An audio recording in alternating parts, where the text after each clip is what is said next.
Hey folks, the next several videos we're going to talk about jerkbaits. When I first started fishing a jerkbait, I couldn't catch anything on it. I went several trips.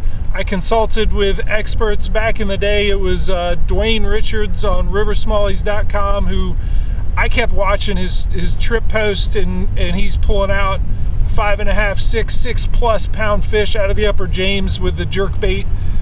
Specifically these Lucky Craft pointers, and I'm like, I went out and I used them on the Shenandoah and the Rappahannock and the Potomac and caught nothing. It was just maddening that I couldn't catch any fish on them. Since then, I've really used them a lot and been very successful out here on the Susquehanna and Juniata rivers in Pennsylvania, and we're going to get into all of the different nuances of fishing a suspending jerkbait. So you can see I carry a pretty good variety of different sizes and colors of jerkbaits, some of the deep divers, some of the silent ones, but we're going to talk about color right now. I'm going to start with saying that these ones on the right wouldn't be my first choice today. It's bright and sunny. I kind of reserve these ones for the overcast days.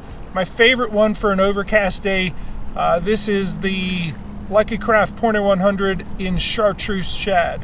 Not saying it can't work on a clear day, but my experience has been that this basically white color really, I think it just blends in well with an overcast sky, and when it rattles into place and they look up and see some kind of profile, a lot of the bait fish that are out here do a very good job blending in with, with their counter shading. They have a darker portion on the top. If you're looking down, you don't see them, but looking underneath them, looking up, they got white bellies. And really, the way that a fish wants to eat is from underneath it. If you're working a jerkbait and it's diving underneath them, they're less likely to hit it than if you get it overhead.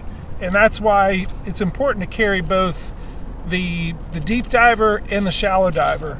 If it's muddier water, for sure, this is my favorite. The Aurora Green Perch, those dark bands, I don't really see anything like that out here on the Susquehanna, but these fish just eat it. They love this, especially in muddy water. It just shows up, that high contrast of those dark lines, the gold flash. It just makes sense for muddy water fishing.